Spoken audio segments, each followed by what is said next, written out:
deftere laamiɓe ndenno deftere nde woyre amma e hande nde sendama defte ɗe ɗiɗi eɗe meta dow fii go'o eɗe nyamra yeeso daga to deftere Sama'ila dari. Dawda hawti hoore ɓiɓɓe Isra'ila les laamu go'o. Allah waɗino alkawal diga to lenyol maako laamiɗo kisnowo waroyay o laamo dow leƴƴi duniyaaru fuu. O hebbina alkawal ngal Allah waɗani Ibrahim. Deftere laamiɓe nde hokka en habaru dow ɓiɓɓe e taaniraaɓe Dawda no laamori. Ɓe fuu maɓɓe wala kebbinɗo alkawal ngal gonga ɗum woni ɓe do'i lenyol Isra'ila. Deftere nde siryorama nder geɓe jowi e habaru ɗum no ɗum fuɗɗiri e no ɗum timminiri e ɓe meta ɗum fuu dow Isra'ila. Ɓe puɗɗiri e laamu Suleymanu e no o nyibiri haykaliru no habaru ɗum timminiri dow yimɓe joɗiɓe nder Urusalima halkere maɓɓe e no ɗum hocciri Yahudanko'en yaaki leydi Babila. Habaru ɗum en keɓay ɗum e ɗum joɗi nder geɓe tati ko nde ɓiɓɓe Isra'ila ɓe keɓi waggineki nde ɗiɗi ɗum findini nyumo maɓɓe nder laamu maɓɓe.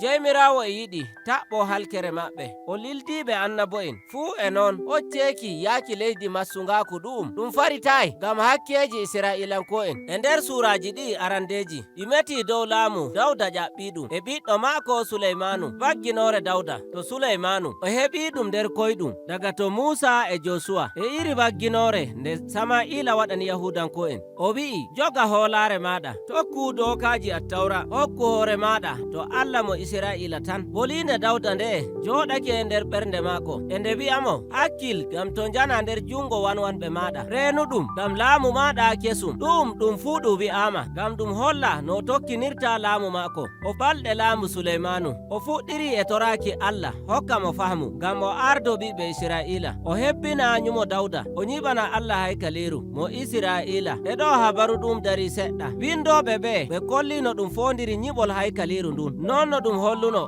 haykaliru wondu nder attawra ɗum hutiniri kanyeri ɗunɗi e ajurfaari e ɗum holla kuuɗe mala'ika en e ɓiɓɓe leɗɗe ɗum fuu ɗum alama siftoranay ɗum en ngesa Eden e ɗon ɗum dow e les hawri to Allah joɗi e yimɓe maako. Ɗum neɓayi ko Suleymanu timmini nyiɓol haykaliru sey o waɗi gongol suɓol kallungol gaddangol mo do'ere laamu maako o fuɗɗi te'uki ɓiɓɓe woɓɓe laamiɓe ɓe kewti temere ngam o hawta higaku e laamuji maɓɓe o tokki jagganaki Allahon maɓɓe o waddi kol nder Isra'ila. Suleymanu hawriti jawdi ɗuɗndi o mofti soji en konoɓe e mo woodi maccuɓe ɗuɗɓe uwanayɓe mo ngal o yiɗi fuu. E ɗo ta so'ake nder ko attawra wi'i a yi'ay no Allah wagginiri laamiɓe Isra'ila nder tokkitaki dokaji. Surawol 12 Suleyman tokkay ko go'o daga nder ko ɗum wi'i ko hewta sarel ngel o mayata o hokkiti Fir'auna laamu laamiɗo leydi Masar o ɓurni sumpo maako e ngo baaba maako Dawda. To en jahi yeeso daga nder deftere nde en jiyay ɓiɗɗo Suleymanu Rehoboam o tokki koyɗe baaba maako ɗum jurumɗum nder habaru ɗum o ɓurtinama laamu o ɓeydani ɓe seede haraji e jagginki massuɓe e duuɓi ɗi Rehoboam laamoto yeɓre woylaare wanyi laamu maako ɓe ummini hakkilo sey ɓe kawti koye maɓɓe ngam ɓe suɓa laamiɗo maɓɓe. Diga ɗon sey habaru ɗum sendi ɗiɗi laamorde fompinaare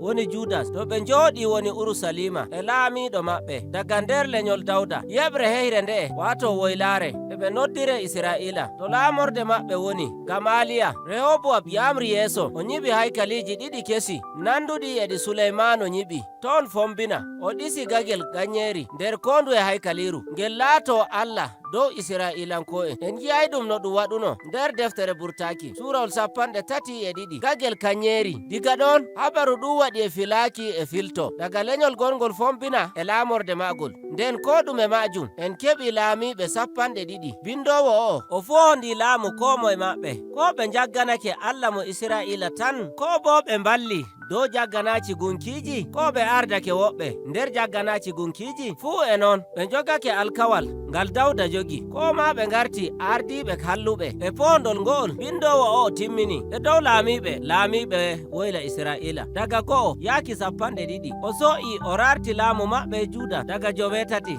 yaaki 12 kamɓe ɗum meti boɗɗum dow maɓɓe ɗum woni mawɗum ko winda nder deftere nde kanjum waddi en dow kuugal annabo'en annabaku ɗum goɗɗum mawɗum nder tarihi Yahudanko'en e nder deftere seninde annabo'en na ɗum rarnoɓe e ɓe meta dow ko Allah wiɓe ɓe meta dow Israila, ɓe renoɓe alkawal ngal Allah waɗi, eɓe meta dow jaggantoɓe gunkiji e hallende, ɓe laamiɓe nyo'ayɓe tokkuɓeɓe, eɓe tokki eɓe siftorana Israilanko'en, eɓe noddita laamu Israila to jeyngol, ɓe ɗawtano dokaji attawra. Ngam majum annabo'en ɓe eɓe mbaggina Israilanko'en, eɓe mbiyaɓe ɓe tuuba ɓe tokka Allah maɓɓe. E ɗo dow ko moye laamiɗo Allah e hokka mo annabijo bagginayɗomo, annabijo ɓurɗo andeki nder laamu woylawu, kanko woni Ilesa ekkitiɗo les Iliya. E ɗo Ilesa ɗum neɗɗo laddejo, o iwoyi daga nder ladde. Ganyo maako mawɗo woni Ahab laamiɗo leydi woylari, e debbo maako Kananiyankejo Jezebel. E ɗo e wodi to ɗum jagganto